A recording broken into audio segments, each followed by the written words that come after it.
থামাই দেন, কথা যেন না কয়।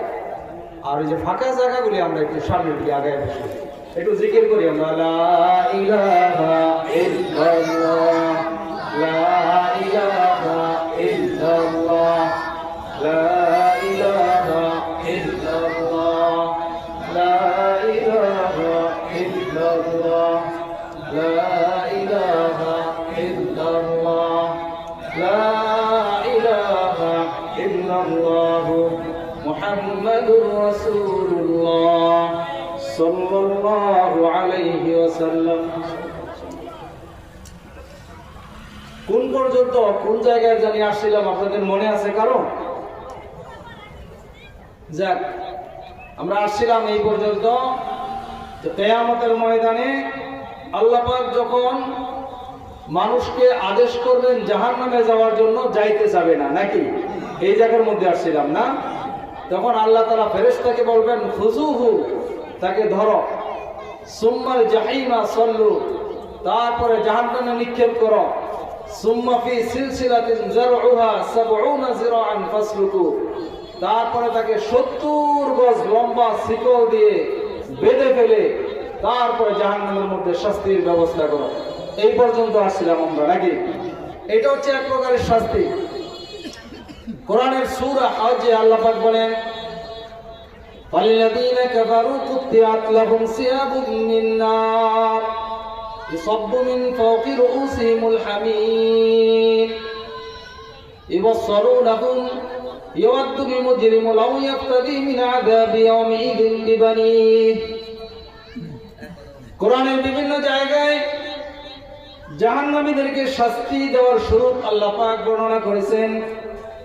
যারা দুনিয়ার জীবনে আল্লাহর নাফরমানি করবে, আল্লাহর হুকুম আহকাম মেনে চলবে না, সেই নাফরমানির কারণে কিয়ামতের ময়দানে আল্লাহ পাক রব্বুল আলামিন বলেন, কুত্তিআত লাহুম সিয়াবুম মিন নার, তাদেরকে আগুনের কাটা পোশাক পরায় দেওয়া হবে। আগুনের পোশাক, কিসের পোশাক বলেন?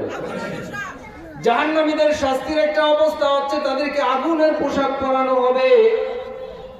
আগুনের পোশাক আবার কিভাবে তৈরি করবেন, এটা আল্লাহর পক্ষে কি সম্ভব কি সম্ভব না বলেন? আল্লাহ পাক যদি আদেশ করেন আগুনকে, তাহলে আগুন অবশ্যই পোশাক হয়ে যাবে। আগুনের পোশাকটাকে পরানোর পর আল্লাহ পাক রব্বুল আলামিন বলেন, ইউসাব্বু মিন ফাওকি রুউসিহিমুল হামীম, উত্তপ্ত গরম পানি তার মাথার উপরে ঢেলে দেওয়া হবে। ইউসহারু বিহি মা ফি বুতুনিহিম ওয়াল জুলুদ, আল্লাহ তাআলা বলেন এই উত্তপ্ত গরম পানিটা মানুষের মাথার উপরে ফালানোর পর, ঢেলে দেওয়ার পর অবস্থাটা হবে গায়ের চামড়াগুলি পুড়ে যাবে। মা ফি বুতুনিহিম ওয়াল জুলুদ, পেটের ভিতরে নারী বুড়ি যা কিছু আছে সব কিছু গলে পায়খানার রাস্তা দিয়ে বের হয়ে যাবে। যখন মাথার মধ্যে পানিটা ঢালা হবে, কিতাবে লেখা হয়েছে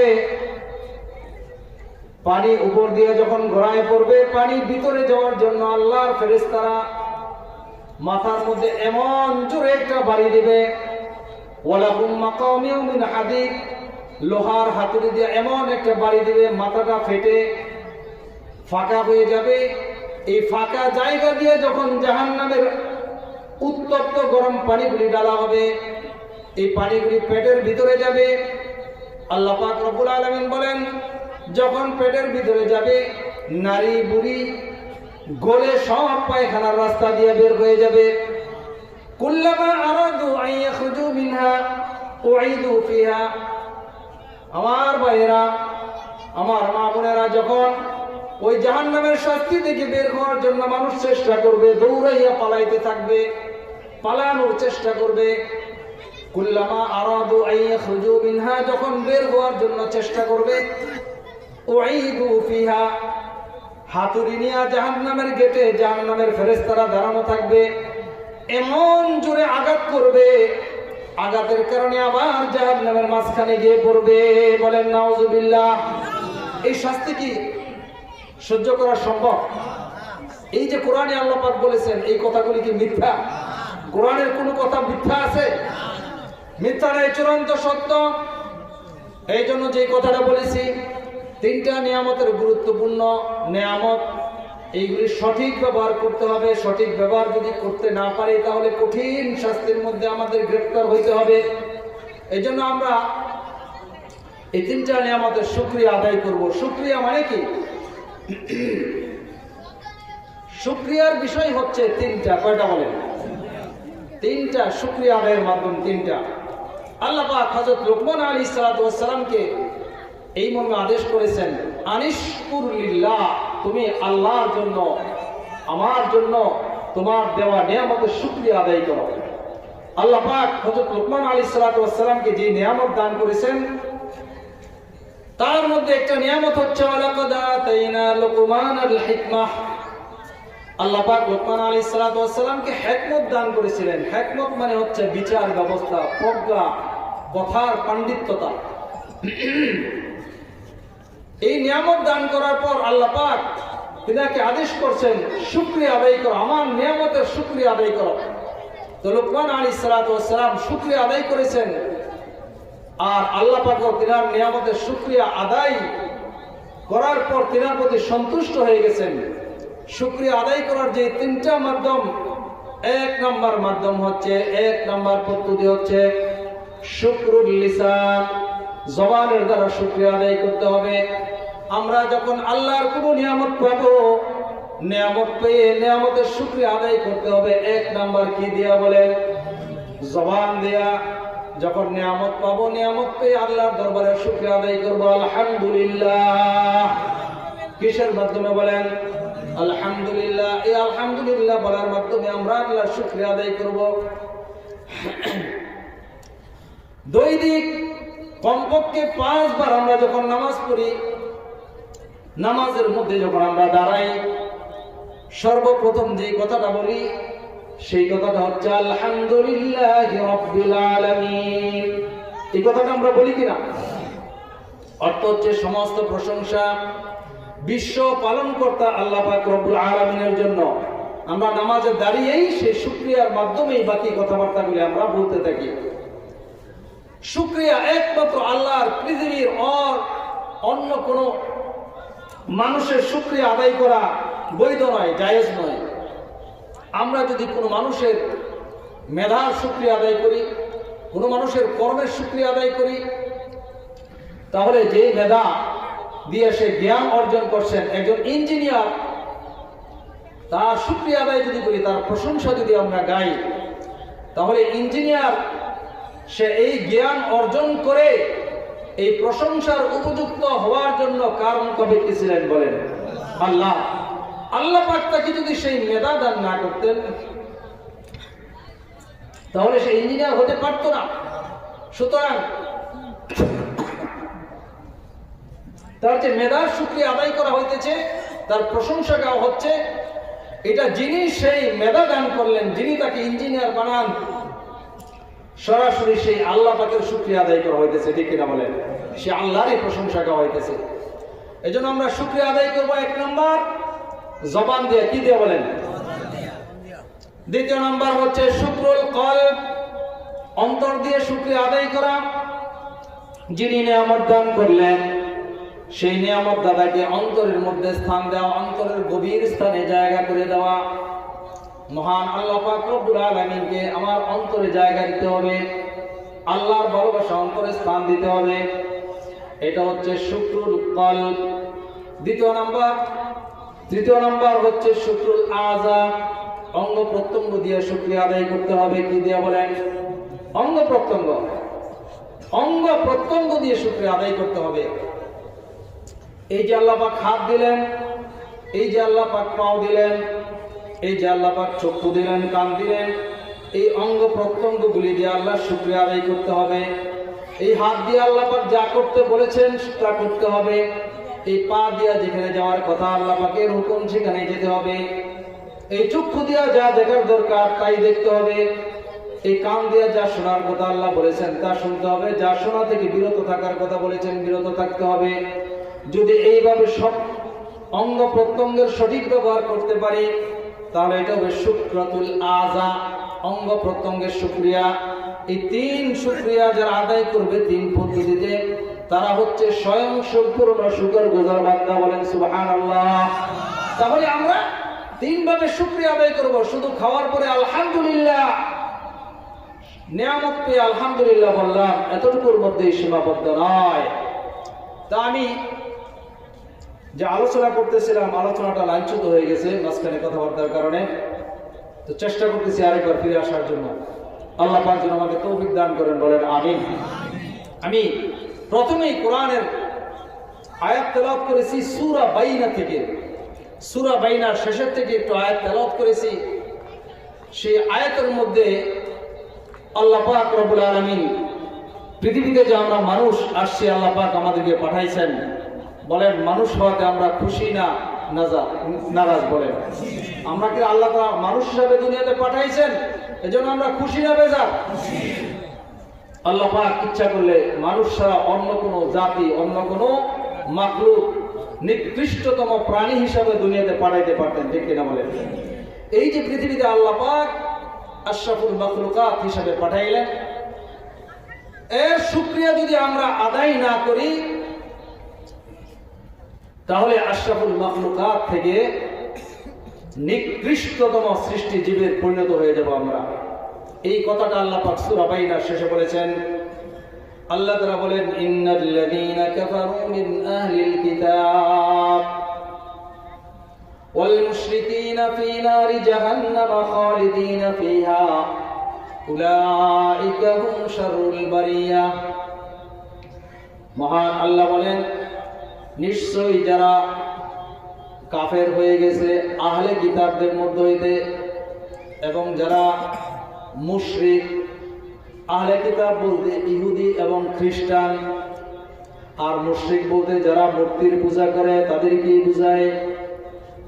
শিরিকবাদ যারা যারা শিরিক করে, আল্লাহ ব্যতীত অন্য কাহারও ইবাদত করে, আল্লাহ ব্যতীত আল্লাহ যা করতে পারেন অন্য কাউকে আল্লাহর মতো মনে করা, সেটা হুকুম আহকাম, আল্লাহ তাআলার জাত এবং আল্লাহ তাআলার সিফত, আল্লাহ পাক যে সমস্ত গুণে গুণান্বিত আছেন, তার মধ্যে যদি কোনো মানুষকে আল্লাহ ব্যতীত অন্য কোনো মানুষকে আল্লাহর মতো মনে করা হয়, ধারণা করা হয়, তাহলে এটা আল্লাহ তাআলার সিফতের সাথে শিরিক হয়ে গেল। একটা হচ্ছে শিরিক ফি যাত, আর একটা হচ্ছে শিরিক ফি সিফাত। শিরিক কয় প্রকার বলেন? 2 প্রকার। আল্লাহ তাআলার সাথে শিরিক করার 2টা পদ্ধতি। 1 নম্বর হচ্ছে শিরিক ফি যাত, জাতিগতভাবে আল্লাহ তাআলার সাথে শিরিক করা, যেমন ইহুদিরা বলে এবং খ্রিস্টানরা এই কথা বলে। আল্লাহ পাক রব্বুল আলামিন বলেন, ওয়াকালাতিল ইয়াহুদু উযাইরুন ইবনুল্লাহ ওয়াকালাতিন নাসারাল মাসীহ ইবনুল্লাহ। ইহুদিরা এই কথা বলে, উযাইর আলাইহিস সালাতু ওয়াস সালাম আল্লাহর বেটা বলে, নাউজুবিল্লাহ। আবার আরেক শ্রেণীর ইহুদি আছে, তারা উযাইর আলাইহিস সালাতু ওয়াস সালামকে আল্লাহ মনে করে। ওয়াকালাতিন নাসারাল মাসীহ ইবনুল্লাহ। আর যারা খ্রিস্টান আছে, তারা ঈসা আলাইহিস সালাতু ওয়াস সালামকে আল্লাহ বলে স্বীকার করে, আল্লাহ বলে মেনে। ইহুদিদের মধ্যে এবং খ্রিস্টানদের মধ্যে বিভিন্ন দলে বিভক্ত। খ্রিস্টানদের মধ্যে 3 প্রকার, তারা 3টা খোদা মানে। কয়টা খোদা বলেন? 3টা খোদা, সত্তাগতভাবে 3টা খোদা। 1 নম্বর হচ্ছে আল্লাহ, 2 নম্বর হচ্ছে ঈসা ইবনে মারিয়াম, ঈসা আলাইহিস সালাতু ওয়াস সালাম, 3 নম্বর হচ্ছে মারিয়াম আলাইহিস সালাতু ওয়াস সালাম, যাকে মেরি বলা হয়। ইংলিশে খ্রিস্টানরা মেরি বলা হয়, মেরি বলে। এই খ্রিস্টানরা 3 খোদা মানে।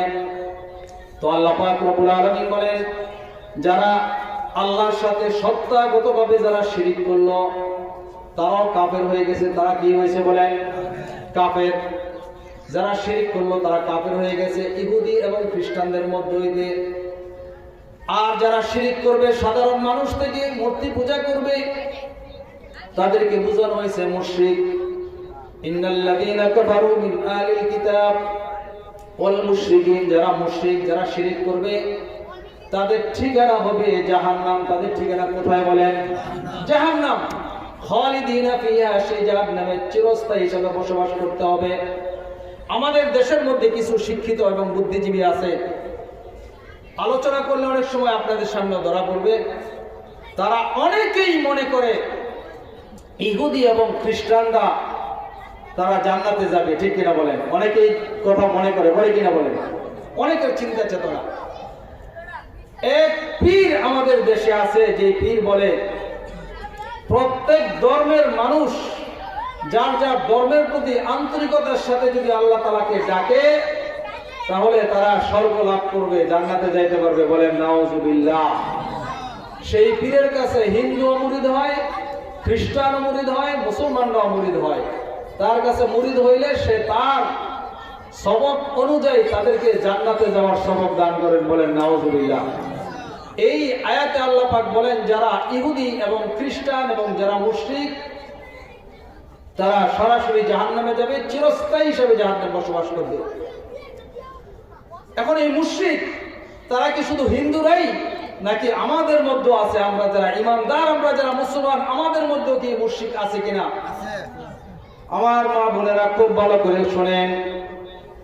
আল্লাহ পাক রব্বুল আলামিন বলেন, রাসূল সাল্লাল্লাহু আলাইহি ওয়াসাল্লাম বলেন, যারা আল্লাহ পাক রব্বুল আলামিনের সিফাতের সাথে, গুণের সাথে মানুষকে তুলনা করবে, আল্লাহ পাক যা দান করতে পারেন এইগুলি যদি কোনো মানুষ দান করতে পারে, কেউ দান করে, তাহলে শিরক হয়ে যাবে। বলেন সন্তান দেওয়ার মালিককে, রিজিক দেওয়ার মালিককে, সুস্থতা থেকে অসুস্থতা থেকে এইগুলি থেকে মুক্তি দান করার মালিককে বলেন একমাত্র আল্লাহ পাক রব্বুল আলামিন। এই জন্য আল্লাহ তাআলা বলেন, যারা একমাত্র আমাকে রব স্বীকার করার পরেও, ঈমান আনার পরেও যারা অন্য কোন জাতকে আমার গুণের গুণান্বিত সিফাতের সাথে যারা তুলনা করলো, তারাও শিরিক করলো।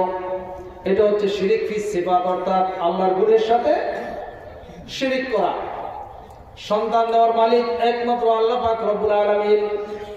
আমাদের মুসলমান যারা ঈমান, কালিমা পড়ে ঈমান গ্রহণ করেছে, তারা যখন মাজারের কাছে গিয়ে কথা বলে, বাবা আমাকে একটি সন্তান দাও, বাবা আমি বিপদে পড়ছি, মাজারের ভিতরে যে শুয়ে আছে তাকে যখন বিপদ থেকে উদ্ধারকারী মনে করে, মামলা থেকে খালাসকারী মনে করে, সন্তান দেওয়ার মালিক মনে করে, ব্যবসার মধ্যে লাভ দেওয়ার মালিক মনে করে, ক্ষেতের মধ্যে ফসল দেওয়ার মালিক মনে করে, আমার ভাইরা ঝুলে বলেন, এটা কি শিরিক হইল নাকি হইল না? শিরিক হয়ে গেল। যারা এই চিন্তা করবে যে আমার বাবা মাকে কিছু দিতে পারবে, ইন্নাল্লাহা ইনদাহু ইলমুস সাআহ ওয়া ইউনাজ্জিলুল গায়স ওয়া ইয়ালামু মা ফিল আরহাম ওয়া মা তাদরি নাফসুম মাযা তাকসিবু গাদা ওয়া মা তাদরি নাফসুম বিআইয়ি আরদিন তামুত। এই সমস্ত কিছু গায়বের খবর, এইগুলির সাথে যখন মানুষ অন্য কাউকে মিলাইতে যাবে তখন শিরিক হয়ে যাবে। এই জন্য আমাদের এইগুলি থেকে বাঁচতে হবে। ইয়া আইয়ুহান নাসু ইন্না খালাকনাকুম মিন যাকারি ওয়া উনসা ওয়া জাআলনাকুম শুউবা ওয়া ক্বাবাইলা লিতাআরাফু ইন্না আকরামাকুম ইনদাল্লাহি আতকাকুম। আল্লাহ তাআলা বলেন, যার অন্তরে বেশি তাকওয়া, যে বেশি আল্লাহর ভয়, সে আল্লাহ তাআলার কাছে বেশি সম্মানিত। এই জন্য আল্লাহর ভয় রাখতে হবে, আল্লাহর ভালোবাসা রাখতে হবে। তো আল্লাহ তাআলা বলেন, যারা ইহুদি এবং খ্রিস্টানদের মধ্যে যারা কাফের হয়ে গেছে এবং যারা দুনিয়ার জীবনে মুশরিক, শিরিকবাদ, শিরিক করে, মাজার পূজা করা, মাজারে গিয়ে কিছু মান্যত করা, মাজারের কাছে কিছু চাওয়া, এটা সম্পূর্ণ শিরিক। যারা বলেন ঠিক কিনা? এই যে মাজারের মধ্যে গিয়ে মানুষ চায়, এটা কি হিন্দুরা আসে না মুসলমানরা? বলেন মুসলমানরা। যারা করতেছে, হাজার হাজার বার হজ করলো, হাজার হাজার রাকাত নামাজ পড়লো, হাজার বছর রোজা রাখলেও যদি এই চিন্তা চেতনা থেকে ফিরে আসতে না পারে, তওবা করে, তাহলে তাদের ইবাদত জীবনে কবুল হবে না, মরার সাথে সাথে জাহান্নাম। জোরে বলেন ঠিক কিনা? এই জন্য এই মাজার পূজা থেকে আমাদের হেফাজত থাকতে হবে, মাজার পূজা থেকে দূরে থাকতে হবে। মা বোনদেরকে আরেকটা কথা বলি, সেটা হচ্ছে আল্লাহর হাবিব বলেন, মান হালাফা বিগাইরিল্লাহি ফাকাদ আশরাকা, যে ব্যক্তি আল্লাহর নাম ব্যতীত অন্য কারো নামে কসম খাইলো, সে শিরক করলো। এই বিষয়টা এতই জটিল, এতই মারাত্মক। আল্লাহর নাম ব্যতীত অন্য কাহার নামে যদি কেউ কসম খায় তাহলে নবীজি বললেন ফাকাদ আশরাকা, সেও শিরক করলো। আমরা কথায় কথায় পুরুষ এবং মহিলা অনেক সময় সন্তানের কসম খাই, ঠিক কিনা বলেন? পীরের কসম খাই, অমুকের কসম খাই, অমুকের কসম খাই। যেই ব্যক্তি আল্লাহর নাম ব্যতীত অন্য কার নামে কসম করলো সেও শিরক করলো। এই শিরক যারা করবে তারা যতক্ষণ পর্যন্ত তওবা না করবে মরলে তারপরে জাহান্নামে যাবে। এই জন্য এইগুলো থেকে বিরত থাকতে হবে। কসম হচ্ছে দুই প্রকার। কয় প্রকার বলেন? দুই প্রকার কসম। এক নাম্বার হচ্ছে ইয়ামিনুল গমুস, দ্বিতীয় নাম্বার হচ্ছে ইয়ামিনুল মুনআকাদা। ইয়ামিনুল গমুস বলা হয় যেটা অতীত জীবনে কসম করা হয়, আর মুনআকিদা যেটাকে বলা হয় ভবিষ্যৎ জীবনের জন্য কসম করা হয়। অতীত জীবনের কসম, আল্লাহর নাম নিয়ে যদি আমরা কসম খেয়ে কোনো মিথ্যা কথা বলি তাহলে তা হবে কবিরা গুনাহ। তা কি হবে বলেন? কবিরা গুনাহ। আর ভবিষ্যৎ জীবনে ইয়ামিনুল মুনআকিদা, যেটা ভবিষ্যতে করব অথবা করব না, এই মর্মে যদি আল্লাহর কসম খেয়ে তারপরে যদি আর সেই কাজটা করে ফেলি তাহলে কসমের কাফারা দিতে হবে। কি দিতে হবে বলেন? কসমের কাফারা। 3টা রোজা রাখতে হবে। কয়টা রোজা? আমরা মুসলমান নারী পুরুষ কথায় কথায় কসম খাই, আল্লাহর কসম এটা করবো, আল্লাহর কসম সেটা করবো, আল্লাহর কসম দিয়ে দিব। টাকা নিছি হাওড়া, আল্লাহর কসম এই তারিখে দিয়ে দিব, ঠিক কিনা? দোকান থেকে বাকি গেছে, আল্লাহর কসম এই তারিখে দিয়ে দিব। হাই রে মুসলমান, এই যে আপনি কসম খাইলেন আল্লাহর নামে, তারপরে যে নির্দিষ্ট তারিখে আপনি দেনা পরিশোধ করলেন না, টাকাওয়ালার টাকা পরিশোধ করলেন না, এই জন্য আপনি কবিরা গুনাহ করেছেন, কসম ভঙ্গ করেছেন। এর জন্য আপনাকে 3টা কসমের কাফারা সহ 3টা রোজা রাখতে হবে। যদি এই 3 রোজা না রেখে মৃত্যুবরণ করি, আপনি কসম ভঙ্গের কারণে কবিরা গুনার একটা বোঝা মাথায় নিয়ে তারপরে কবরে গেলেন। যতক্ষণ পর্যন্ত তওবা না করবেন এই কবিরা গুনাহ মাফ হয় না। এই রোগে আক্রান্ত বলেন আমরা মুসলমানরা বেশি নাকি অমুসলিমরা বেশি? জোরে কোন? মুসলমানরা না? তাহলে এখন থেকে নিয়ত করব এই ধরনের অপকর্ম আর করব না। আল্লাহর কসম, আল্লাহর নামের কসম খেয়ে আপনি বললেন দোকানের বাকি পরিশোধ করবেন, আল্লাহর নামের কসম খেয়ে বললেন পাওনা টাকা পরিশোধ করবেন, টাকা যখন হাওলাত নিতেছেন আল্লাহর নামের কসম খেয়ে বললেন অমুক তারিখে দিয়ে দিবেন। মুসলমানি বাওয়াদ গরদন নেহাদান আনানে খুদ বদস্তে খাজাদাদান। মুসলমান বলা হয় ওই মানুষটাকে, মুসলমান বলা হয় ওই বিষয়টাকে, গর্দানটা, নিজের গর্দানটা আল্লাহর সামনে মাথাটাকে নত করে দিবে, গর্দানটাকে ঝুঁকিয়ে দিবে। জীবনের সর্বক্ষেত্রে সর্ব অবস্থায় আল্লাহর বিধানকে সামনে রেখে আনুগত্যের জীবন যাপন করবে, এটাকে বলা হয় মুসলমান। হে মুসলমান, যদি আনুগত্যের জীবন যাপন করতে না পারি, আল্লাহর বিধানটাকে যদি সামনে নিয়ে আমি চলতে না পারি, তাহলে শুধু নামের মুসলমান হইলাম। এই মুসলমান দিয়া কিয়ামতের ময়দানে মুক্তির আশা করা যায় না, ঠিক কিনা বলেন? এই জন্য শিরিক থেকে আমরা বিরত থাকবো। যত ধরনের শিরিক আছে সকল প্রকার শিরিক থেকে আমরা বিরত থাকবো। তারপরে আল্লাহ তাআলা বলেন উলাইকা হুম শাররুল বারিয়া, যারা এই সমস্ত কাজ করবে সৃষ্টির নিকৃষ্টতম হচ্ছে তারা, সৃষ্টির মধ্যে নিকৃষ্টতম হচ্ছে তারা, যাদের মধ্যে এই গুণগুলি পাওয়া যাবে। কুফরি করবে, শিরিক করবে, আল্লাহর বিধান মোতাবেক জীবন যাপন করবে না, তাহলে তারা হচ্ছে জাহান্নামী, জাহান্নামে চিরস্থায়ী হিসেবে বসবাস করবে। আর সৃষ্টির মধ্যে তারা হচ্ছে সবচেয়ে নিকৃষ্ট। বলেন নাউজুবিল্লাহ।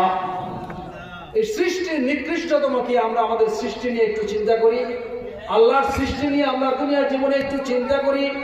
হে আমার মা বোনেরা, আমাদের ঘরে কিন্তু আমরা কুকুর পালি না, ঠিক কিনা বলেন? শুকুর কিন্তু আমাদের ঘরে পালি না, কারণ নিকৃষ্ট প্রাণী। শুকুর কি? নিকৃষ্ট প্রাণী। ছাগল ঘরে জায়গা দেই, গরু জায়গা দেই, গরুর সাথে আমরা বসবাস করি, পাহারা দিই, মানুষ খাবার দাবার খাওয়াই, ঠিক কিনা বলেন? আপনি বলবেন যে না, কুকুরগত মানুষ পালে ঘরে অনেক আরামদায়ক, তাদের কথা ভিন্ন। মুসলমানদের কথা বলেন, যারা কুকুর লালন পালন করে ঘরের ভিতরে মানুষের চেয়ে, সন্তানের চেয়ে বেশি আদর যত্ন করে, তারাও এক প্রকার কুকুর, ঠিক কিনা? এই কুকুরের জীবন যাপনের কথা, কুকুরের মানুষের কথা আমরা বলি না, আমরা বলি আমাদের কথা। আমরা যারা আছি আমরা কিন্তু আমাদের ঘরে কুকুর জায়গা দেই না, ঠিক কিনা বলেন?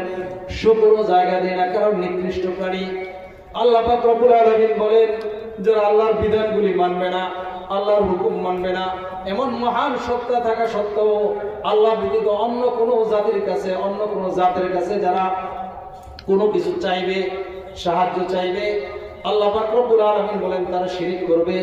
এমন মুশরিকদেরকে কিয়ামতের ময়দানে আল্লাহ পাক জাহান্নামে নিক্ষিপ্ত করবেন, এবং তাদের ব্যাপারে সিদ্ধান্ত হচ্ছে তারা সৃষ্টির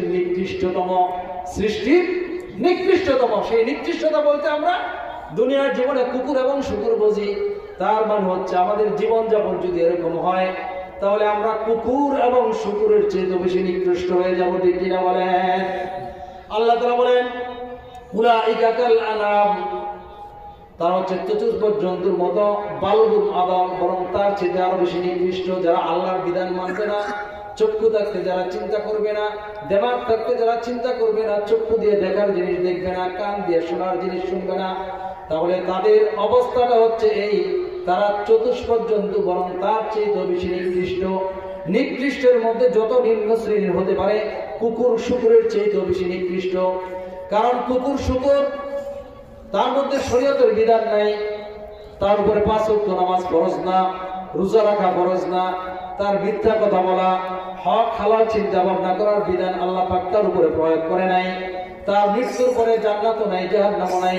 কিন্তু আমার বন্ধুগণ, আমার ভাইরা, আমাদের জন্য আল্লাহ পাক রব্বুল আলামিন দুনিয়ার জীবনে আমলের বদলা যে একটা জান্নাত দান করবেন, এই জান্নাতটা সর্বনিম্ন যাকে দান করবেন, এই পৃথিবীর কমপক্ষে 10টা পৃথিবীর সমান একটা বেহেশত আল্লাহ পাক দান করবেন। এই বেহেশত থেকে বঞ্চিত যারা দুনিয়ার জীবনে হয়ে গেল অপকর্মের কারণে, তাদের চেয়ে নিকৃষ্ট, তাদের চেয়ে হতভাগা আর নাই, যিনি বলেন ঠিক কিনা?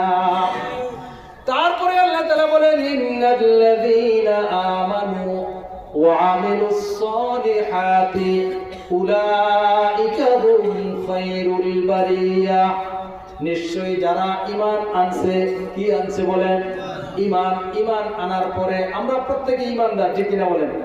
আমরা এখন যারা আছি সকলেই ঈমান, আমরা কালিমা পড়ি কিন্তু আমরা ঈমান এনেছি। ঈমান আনার পরে আল্লাহ তাআলা বলেন, ওয়া আমিলুস সালিহাত, ঈমান আনার পরে যারা নেক আমল করবে, আমলে সালেহ করবে, আল্লাহ রাব্বুল আলামিন বলেন, উলাইকা হুম খায়রুল বারিয়া। ঈমানের সাথে যারা নেক আমল করবে তারা হচ্ছে সৃষ্টির শ্রেষ্ঠতম জাত। জোরে বলেন সুবহানাল্লাহ। ঈমানের সাথে যদি নেক আমল না থাকে, তাহলে সৃষ্টির শ্রেষ্ঠ হওয়ার কোনো সুযোগ নাই। নেক আমল করলেই আল্লাহ তাআলা বলেন, উলাইকা হুম খায়রুল বারিয়া, তারা হচ্ছে সৃষ্টির শ্রেষ্ঠ। এখন আপনি যত টাকা পয়সা ব্যয় করেন, যত সুন্দর সুন্দর ভাষণ শোনেন সৃষ্টির শ্রেষ্ঠ হওয়ার জন্য, মানুষের খেদমত করেন, কল্যাণমূলক কাজ করেন, সুন্দর সুন্দর রাস্তা বানান, সুন্দর সুন্দর বিল্ডিং বানান, দুঃখী মানুষের সেবা করেন। আমার ভাইয়েরা, এই দুঃখী মানুষের সেবা করার জন্য মুসলমানের চাইতে ইহুদি খ্রিস্টানরা অনেক বেশি অগ্রগামী, ঠিক কিনা? তারা দুঃখী মানুষের সেবা করার জন্য, মানুষের উপকারের জন্য মুসলমানের চাইতে অনেক বেশি অগ্রগামী। তারা নিজের জীবন, নিবেদিত প্রাণ, অর্থ সম্পদ উৎসর্গ করে মানুষের সেবা করে, ঠিক কিনা বলেন? যারা মানুষের সেবা করতেছে, নিজের জীবন বাজি রেখে অর্থ সম্পদ উৎসর্গ করে, সেই ইহুদি এবং খ্রিস্টান মরার পরে তাদের ঠিকানা কোথায় বলেন?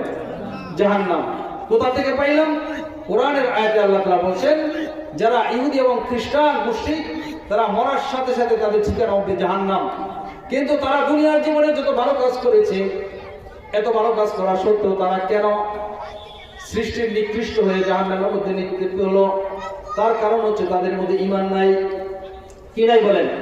ঈমান নাই। ঈমানের মতো গুরুত্বপূর্ণ জিনিস তাদের মধ্যে নাই। ঈমান না থাকার কারণে দুনিয়ার যত ভালো কাজগুলি করেছে, কোন ভালো কাজ আল্লাহ পাক রব্বুল আলামিনের দরবারে গ্রহণযোগ্য হয় নাই। এই জন্য ঈমানের সাথে নেক আমল করতে হবে। নেক আমল আল্লাহর দরবারে কবুল হওয়ার জন্য ঈমান শর্ত। ঈমানের সাথে যদি নেক আমল থাকে, তাহলে ঈমান এবং আমলের মাধ্যমে আল্লাহ পাক রব্বুল আলামিন কিয়ামতের ময়দানে এই বান্দাকে জান্নাতের মধ্যে প্রবেশ করাইবেন। তাদের ব্যাপারে আল্লাহ তাআলা বলেছেন উলাইকা হুম খায়রুল বারিয়া, তারা হচ্ছে সৃষ্টির সেরা। এখন এই সৃষ্টির মধ্যে বলেন ভালো ভালো কি কি জিনিস আছে? সর্বশ্রেষ্ঠ যে সৃষ্টি আমরা চিন্তা ভাবনা করি, মানুষ কিসের তৈরি বলেন? বলেন সবাই বলেন, মানুষ কিসের তৈরি? এদিকে খেয়াল করেন, কথাবার্তা কিছু বলা বলবেন। মানুষ কিসের তৈরি বলেন? মাটির দাম বেশি নাকি নূরের দাম বেশি? মতি মণিমুক্তা এগুলির দাম বেশি, মণিমুক্তার দাম বেশি, স্বর্ণের দাম বেশি।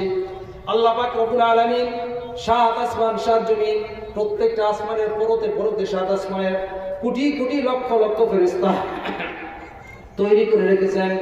যে সমস্ত ফেরেশতারা একটা মুহূর্তের জন্য আল্লাহ তাআলার হুকুমের বাইরে চলে না, একটা ফুকের পলক পর্যন্ত আল্লাহ তাআলার হুকুমের বাইরে বলে না, ঠিক কিনা বলেন? দুনিয়াতে যত ফেরেশতা আছে চলাফেরা করতেছে, কোন ফেরেশতা আল্লাহ তাআলার হুকুমের বাইরে একটা শ্বাস প্রশ্বাস ফেলে না। তার একটা ঘটনা, নবী সাল্লাল্লাহু আলাইহি ওয়াসাল্লাম যখন মেরাজে গেছেন, কোথায় গেছেন? উর্দু আকাশে। আমরা জানি তো গেছে যে উর্দু আকাশে যখন নবীজি গেলেন, যাওয়ার পরে গিয়ে দেখছেন ইসরাফিল আলাইহিস সালাতু ওয়াস সালাম এক পা উপরের দিকে আরেক পা নিচের দিকে সিংহা মুখে নিয়ে দাঁড়ায় রয়েছেন। এই সিংহার পরিমাণ নবীজি বলেছেন সাত আসমান সাত জমিন যত বড় তার চেয়ে বেশি বড় সিংহা। বলেন সুবহানাল্লাহ। দুনিয়ার শুরু থেকে নিয়ে কিয়ামতের আগ পর্যন্ত যত মানুষ এই পৃথিবীতে আসবে, প্রত্যেকটা জিন এবং ইনসানের সমপরিমাণ ছিদ্র এই সিংহের মধ্যে আল্লাহ পাক রাখছেন। এই সিংহটা কত বড় বলেন? এই সিংহে যখন ফুঁক দিবে ইসরাফিল আলাইহিস সালাম, সমস্ত পৃথিবী তামা তামা ছিন্ন ভিন্ন আকাশ এবং জমি সব তছনছ হয়ে যাবে, ঠিক কিনা? তাহলে এই ফেরেশতার গায়ে আল্লাহ পাক কি পরিমাণ শক্তি দান করছেন, কি পরিমাণ শক্তি রাখছেন। সেই ফেরেশতার কাছে যখন নবীজি গেছেন, গিয়া নবীজি সালাম দিয়েছেন, আসসালামু আলাইকুম ওয়া রাহমাতুল্লাহ। ইসরাফিল আলাইহিস সালাম কোনো উত্তর দেন নাই। সালাম দিলে সালামের উত্তর দেওয়া কি বলেন? ওয়াজিব। ইসরাফিল আলাইহিস সালাম উত্তর দেন নাই। আল্লাহর রাসূল জিবরাইল আলাইহিস সালামকে বললেন, তিনি কি আমি সালাম দিলাম, তিনি তো সালামের উত্তর দিলেন না, সবাই তোমার সালামের উত্তর দিবেন। ইসরাফিল আলাইহিস সালাম বললেন, হে মুহাম্মদ, আমি যদি আপনার সালামের উত্তর দিতে যাই আর এই মুহূর্তের মধ্যে যদি আল্লাহ তাআলার হুকুম হয় সিংহায় ফুঁক দেওয়ার জন্য, তাহলে আপনার দিকে মনোনিবেশ থাকার কারণে আল্লাহর হুকুম লঙ্ঘন হওয়ার সম্ভাবনা আছে। বলেন সুবহানাল্লাহ। আল্লাহু আকবার। কত সতর্ক, কত সতর্ক। আপনার সালামের জবাব দিতে গেলে আল্লাহর বিধান লঙ্ঘন হওয়ার সম্ভাবনা আছে, কারণ আল্লাহ পাক আমাকে এখানে দাঁড়া করায় রাখছেন। যখন আদেশ হবে সাথে সাথে ফু দিতে হবে। এ আমার বন্ধুরা, আমার ভাইয়েরা, পর্দার আড়ালের মা বোনেরা, এই যে ফেরেশতা এক সেকেন্ডের জন্য, এক মুহূর্তের জন্য আল্লাহ তাআলার বিধান লঙ্ঘন করেন না। আল্লাহ পাক রব্বুল আলামিন বলেন, যারা দুনিয়ার জীবনে ঈমানের সাথে নেক আমল করবে, আল্লাহর বিধান মোতাবেক চলবে, ওই সৃষ্টি নূরের তৈরি ফেরেশতার চেয়ে বেশি দামি হয়ে যাবে এই মানুষটা। বলেন সুবহানাল্লাহ। আল্লাহর হুকুম যদি মানতে পারি, আল্লাহর বিধান যদি মানতে পারি, নেক আমল যদি করতে পারি ঈমানের সাথে, তাহলে আল্লাহ পাক আমার মর্যাদা ফেরেশতার চেয়ে বেশি উন্নত করে দিবেন। জান্নাতের মধ্যে কিন্তু কোনো ফেরেশতা যাবে না। ফেরেশতাদের জন্য আল্লাহ পাক জান্নাত তৈরি করেন নাই। এই জান্নাত তৈরি করেছেন একমাত্র আপনার আর আমার জন্য। জোরে বলেন সুবহানাল্লাহ। এই জান্নাতে যখন মানুষ যাবে, আল্লাহ পাক বলেন, ওয়াসিকাল্লাযীনা ইত্তাকাও রাব্বাহুম ইলাল জান্নাতি যুমারা হাত্তা ইযা জাউহা ওয়া ফুতিহাত আবওয়াবুহা ওয়া ক্বালা লাহুম খাযানাতুহা সালামুন আলাইকুম তিবতুম ফাদখুলুহা খালিদিন। আল্লাহ পাক বলেন, কিয়ামতের ময়দানে বান্দার আমলনামার হিসাব নিকাশ হওয়ার পর যখন যারা ডান হাতে আমলনামা পাবে, জান্নাতের সার্টিফিকেট যারা পাবে, জান্নাতের অনুমতি যারা পাবে, তাদেরকে সসম্মানে জান্নাতের দিকে হাঁকায় নেওয়া হবে। বলেন সুবহানাল্লাহ। সংবর্ধনা দিয়ে নিয়ে যাওয়া হবে। ওয়াসিকাল্লাযীনা ইত্তাকাও রাব্বাহুম ইলাল জান্নাহ, যখন তাদের রব তাদেরকে জান্নাতের দিকে নিয়ে যাবেন, আল্লাহ তাআলা বলেন কিভাবে নেবেন, কি সুন্দর সিস্টেম। আল্লাহ তাআলা বলতেছেন, হাত্তা ইযা জাউহা ওয়া ফুতিহাত আবওয়াবুহা, যখন জান্নাতের গেটের কাছে যাবে, জান্নাতের দরজার কাছে জান্নাতীরা যখন যাবে, জান্নাতের দরজাগুলি খুলে দেওয়া হবে, বলেন সুবহানাল্লাহ। ওয়া ক্বালা লাহুম খাযানাতুহা, এই জান্নাতের দারোগারা, জান্নাতের দারোয়ান যারা থাকবে, ফেরেশতা যারা থাকবে, এই জান্নাতি ব্যক্তিদেরকে বলবে সালামুন আলাইকুম, শান্তি আপনাদের উপরে, রহমত আপনাদের উপরে, শুভ সংবাদ আপনাদের জন্য, অনেক সম্মানিত আপনারা। ফেরেশতারা এরকম দোয়া করতে থাকবে, বলেন সুবহানাল্লাহ। সুসংবাদ দিয়ে নেবে সালামুন আলাইকুম,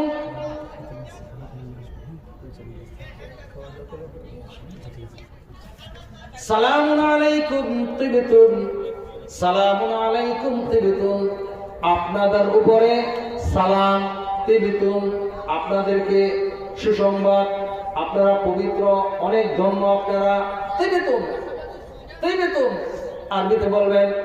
তারপরে বলবেন ফাদখুলুহা খালিদিন, প্রবেশ করুন এই জান্নাতের মধ্যে চিরস্থায়ী জীবনের জন্য, বলেন সুবহানাল্লাহ।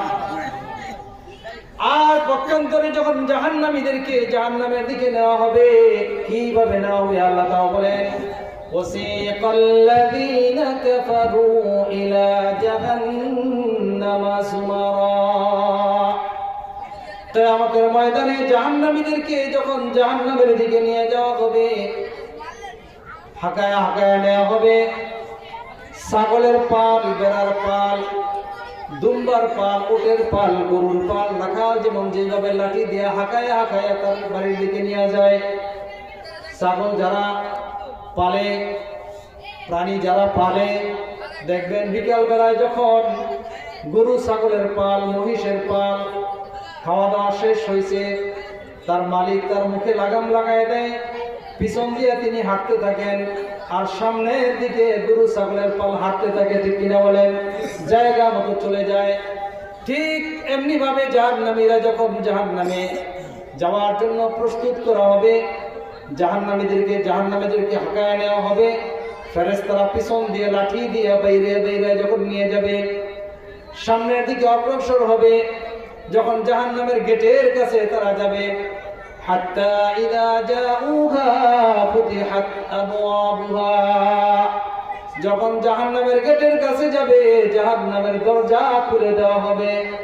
তাদেরকে প্রশ্ন করবেন জাহান্নামের দারোগারা, জাহান্নামের খাজেন, ওয়া ক্বালা লাহুম খাযানাতুহা, এই জাহান্নামীদেরকে প্রশ্ন করবে, কি প্রশ্ন, আলাম ইয়াতিকুম রুসুলুম মিনকুম, হে জাহান্নামীরা, আগে হতভাগারা, দুনিয়ার জীবনে তোমরা যে বসবাস করেছিলা, দুনিয়ার জীবনে তোমরা যে অবস্থান করেছিলা, তোমাদের কাছে কি কোনো রসুল আগমন করে নাই? কি বলেন, রসুল আমাদের কাছে আসছিল? নবী কিন্তু আমাদের কাছে আসে নাই, রসুল কিন্তু আমাদের কাছে আসে নাই। সেই রসুল সাল্লাল্লাহু আলাইহি ওয়াসাল্লাম, তিনার উত্তরসূরি, তিনার নায়েব এই দুনিয়াতে রেখে গেছেন, ঠিক কিনা বলেন? নবীজি বলেন আল উলামা ওয়ারাসাতুল আম্বিয়া, উলামায়ে কেরাম হচ্ছেন আম্বিয়া কেরামদের উত্তরাধিকারী। নবীজিরা যা করেছেন, পয়গম্বররা যা করেছেন, সেই কাজটাই দুনিয়ার জীবনে নায়েবরা করবেন। তা তো ঠিকই করতেছেন, ঠিক কিনা বলেন? এই যে ওয়াজের মাধ্যমে, এই যে মসজিদের বয়ানের মাধ্যমে, তাবলীগ জামাতের মাধ্যমে নবীজির উত্তরাধিকারীরা আল্লাহর কথা বুঝাইতেছেন, কোরআনের কথা বলতেছেন, নামাজের কথা বলতেছেন। নামাজ না পড়লে কি হবে?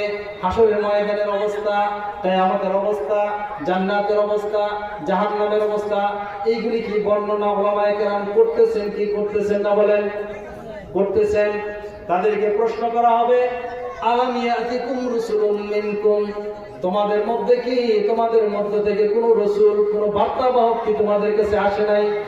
এই যে আজকের এই জাহান্নাম, এই যে কিয়ামতের ময়দান, এই যে হিসাব নিকাশ, এই বিষয়ে তোমাদেরকে কি কোনো সতর্কবাণী তোমাদেরকে জানানো হয় নাই? আলাম ইয়াতিকুম রুসুলুম মিনকুম ইয়াতলুনা আলাইকুম আয়াতি রাব্বিকুম ওয়া ইউনযিরুনাকুম লিকাআ ইয়াউমিকুম হাযা, ইয়াতলুনা আলাইকুম, তোমাদের মধ্যে কি আল্লাহর কোরআনের আয়াতগুলি তেলাওয়াত করে নাই? কি বলেন, করছে নাকি? আমাদের সামনে করছে, কোরআনের আয়াত তেলাওয়াত করেছে। আমরা নিজেরা না বুঝলেও উলামায়ে কেরাম কোরআনের আয়াত তেলাওয়াত করেছেন। ওয়া ইউনযিরুনাকুম লিকাআ ইয়াউমিকুম হাযা, এই যে আজকের দিন সম্পর্কে তোমাদের মোলাকাত করতে হবে, আজকের দিন সম্পর্কে তোমাদের জীবনের হিসাব নিকাশ দিতে হবে, এই সম্পর্কে কি তোমাদেরকে ভয় প্রদর্শন করে নাই, সতর্ক কি করে নাই তোমাদেরকে, করছেন কিনা বলেন?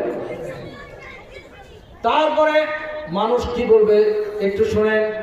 ক্বালু বালা, তারা বলবে হ্যাঁ আমাদের কাছে রাসূল আসছিল, ওলামায়ে কেরাম আসছিলেন, ইমাম সাহেবরা বয়ান করছিলেন, আলেমরাও বয়ান করছিলেন, কোরআনের আয়াত পড়ে পড়েই আমাদেরকে বুঝিয়েছিলেন, কিন্তু আমরা হচ্ছি হতভাগার দল, আমরা সেই কোরআনের আয়াত শুনি নাই, সেই কোরআনের আয়াত বুঝার জন্য চেষ্টা করি নাই, আমরা দুনিয়ার জীবনে শুধু দুনিয়ার কাজ নিয়ে ব্যস্ত ছিলাম। তারা বলবে ওয়ালাকিন হাক্কাত কালিমাতুল আযাবি আলাল কাফিরিন, তারা বলবে দুনিয়ার নাফরমানির কারণে, দুনিয়ার কুফরির কারণে, আল্লাহর অবাধ্য জীবন যাপন করার কারণে আমাদের উপরে আল্লাহর আযাব অবধারিত হয়ে গেছে, কারণ আমরা কুফর ছিলাম, কুফরি করেছিলাম, নাফরমানি করেছিলাম। এই কথা সেদিন স্বীকার করবে, কারণ স্বীকার না করে উপায় নাই। কিয়ামতের ময়দানে স্বীকার করা ছাড়া আর কোনো উপায় নাই। কাল কিয়ামতের কঠিন ময়দানে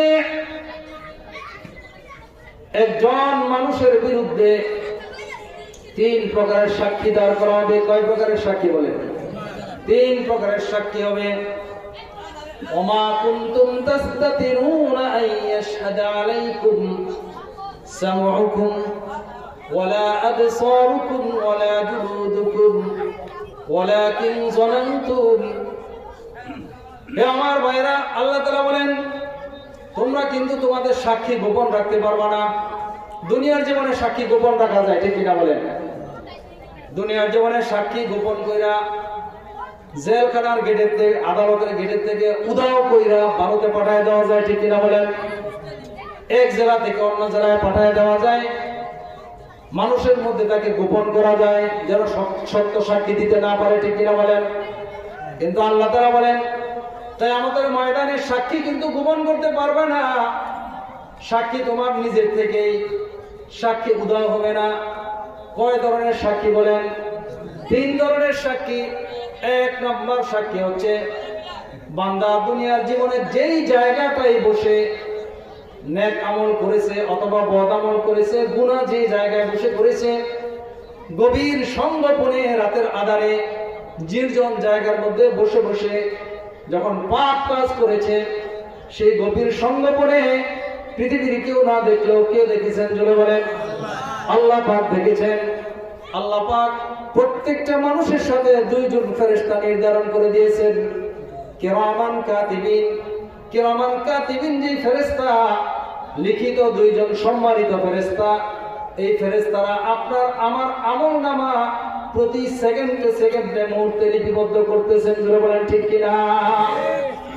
1 নম্বর সাক্ষী হবে কিয়ামতের ময়দানে যেই ফেরেশতারা লিপিবদ্ধ করতেছেন, ফেরেশতারা সাক্ষী দিবেন, ফেরেশতাদের লেখা আপনার আমার সামনে উপস্থিত হয়ে যাবে।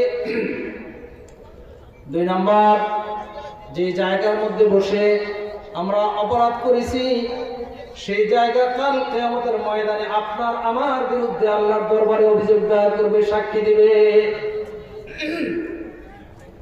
বলেন যেই জায়গায় বসে অপরাধ করলাম এই জায়গাটাকে যদি আল্লাহ পাক আদেশ করেন সাক্ষী দেওয়ার জন্য আপনার আমার বিরুদ্ধে, মাটি কি কথা বলতে পারবে কি পারবে না? বলেন অসম্ভব কিছু আছে?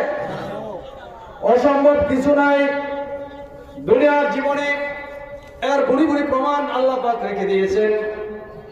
পরে আসতেছি 3 নম্বর সাক্ষী হচ্ছে আল্লাহ তাআলা বলেন ওমা কুনতুম তাস্তাতিরুনা ইয়াশহাদা আলাইকুম সামউকুম ওয়ালা আবসারুকুম ওয়ালা জুলুদুকুম। শরীরের অঙ্গ প্রত্যঙ্গ কিয়ামতের ময়দানে আপনার আমার বিরুদ্ধে সাক্ষী দিবে। 1 নম্বর পা সাক্ষী দিবে, হাত সাক্ষী দিবে, চক্ষু সাক্ষী দিবে, কান সাক্ষী দিবে। কোথায় পালাইবেন? আইনাল মাফার, কোথায় পালাবো? পালানোর কোনো জায়গায় নাই। হে আমার ভাইরা, হে আমার মা বোনেরা, দুনিয়ার জীবনে হয়তো আমরা এমন অপরাধ করি, এমন অন্যায় করি, যদি আমার সন্তান জানে তাহলে আমাকে বাবা বলে স্বীকার করবে না, ঠিক কিনা বলেন? যদি আমার মা বাবা জানে আমাকে সন্তান বলে স্বীকার করবে না, সন্তান জানলে আমাকে বাবা বলে স্বীকার করবে না, পরিচয় দিতে লজ্জাবোধ করবে। সমাজ যদি জানে, সমাজের মানুষ আমাকে সমাজের মধ্যে জায়গা দিতে চাবে না। এমন এমন অন্যায় করার পরও আমরা কিন্তু দুনিয়ার জীবনে খুব সুন্দরভাবে বসবাস করতেছি। কেউ আমার পাপের কথা জানে না, ঠিক কিনা বলেন? কেউ জানে না। আল্লাহ পাক এটা গোপন রেখেছেন বান্দার সম্মানের জন্য। রাসূল সাল্লাল্লাহু আলাইহি ওয়াসাল্লাম দোয়া করেছেন, এই জন্য আমরা এই বিপদ থেকে বেঁচে গেছি, নচেত কিন্তু প্রকাশ পেয়ে যাইত। কিন্তু কাল কিয়ামতের ময়দানে সকল সাক্ষীগুলি এক যুগে আল্লাহ তাআলার দরবারে সাক্ষী দিতে থাকবে। সেই সাক্ষী যখন নেওয়ার পূর্ব মুহূর্তে আল্লাহ পাক প্রশ্ন করবেন, বান্দা এই যে তোমার ফেরেশতারা এই লিস্টটি দিয়েছে ফিরিস্তি, এটা সম্পর্কে তোমার অভিমত কি? মানুষ অস্বীকার করতে চাবে যে আল্লাহ এই পাপ আমি করি নাই, এটা ফেরেশতায় ভুলে লিখছেন বা জুলুম করছেন।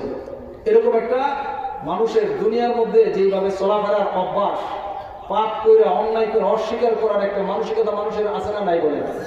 কিয়ামতের ময়দানেও এরকম একটা ভাবসাব ধরব। ধরার পরে আল্লাহ তাআলা বলেন, আল ইয়াউমা নাখতিমু আলা আফওয়াহিহিম ওয়া তুকাল্লিমুনা আইদিহিম ওয়া তাশহাদু আরজুলুহুম বিমা কানু ইয়াকসিবুন।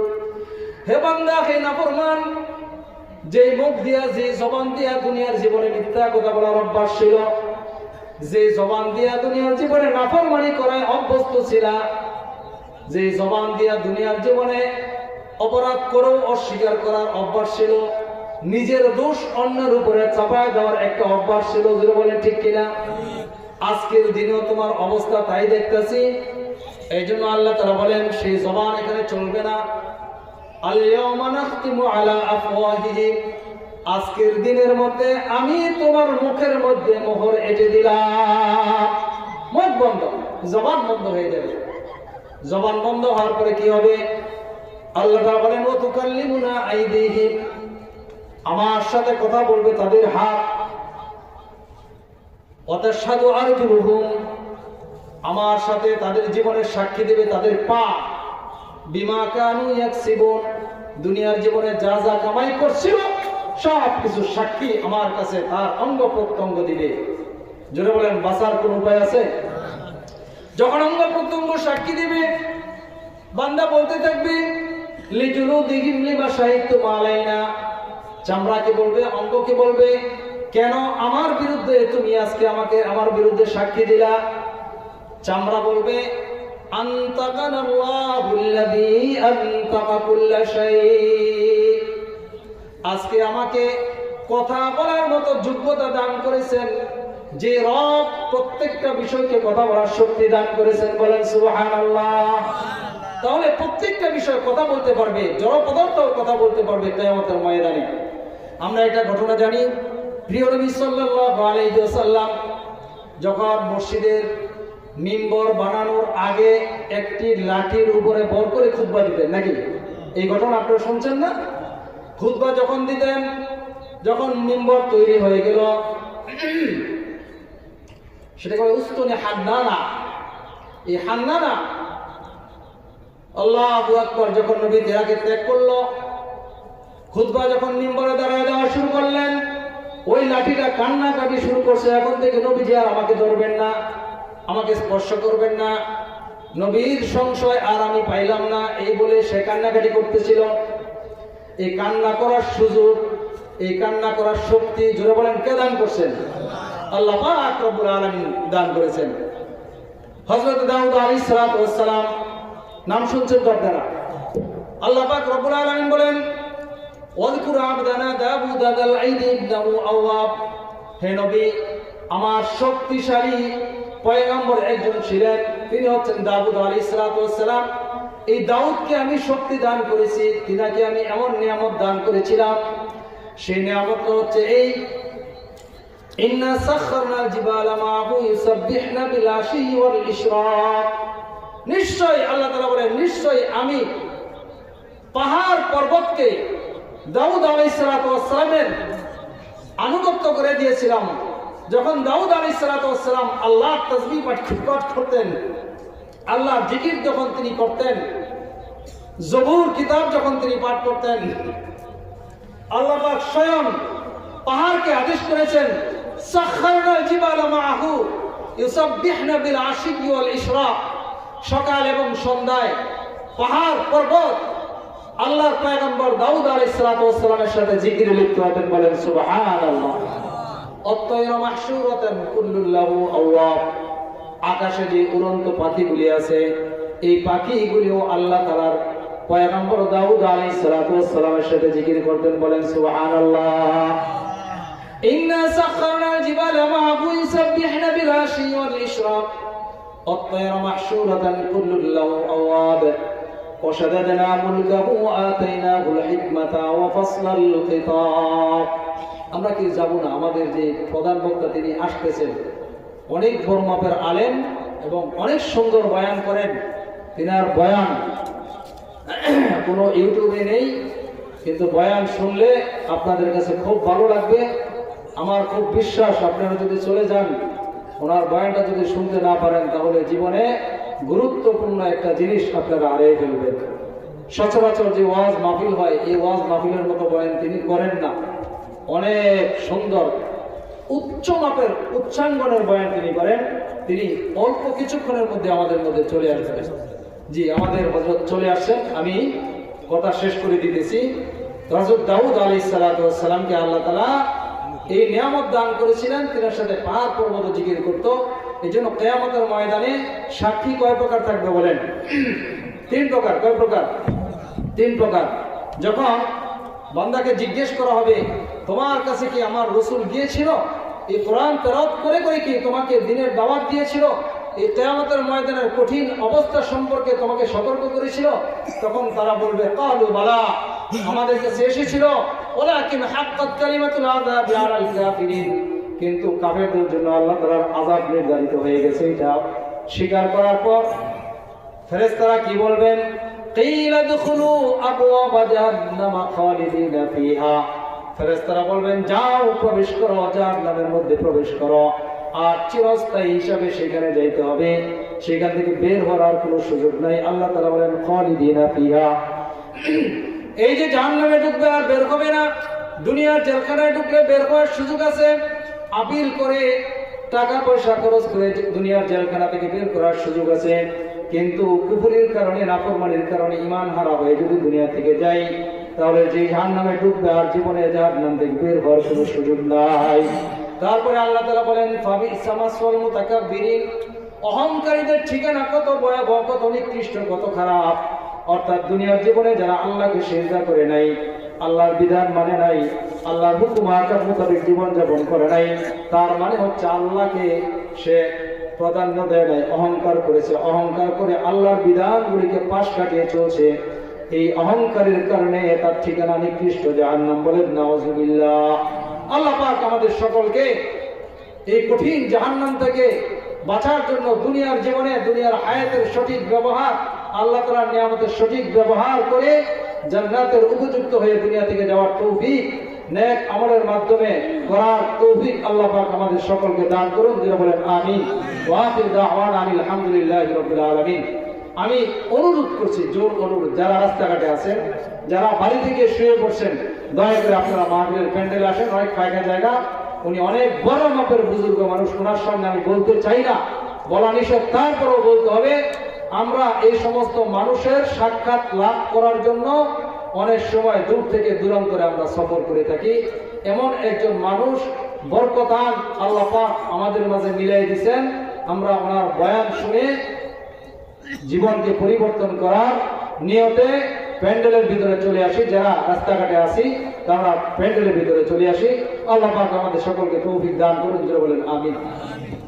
আলহামদুলিল্লাহ, আমাদের মাঝে গুরুত্বপূর্ণ নসিহত পেশ করেছেন আপনার আমার এই এলাকার গর্ব হযরত মাওলানা মুফতি নুরুল্লাহ সাহেব।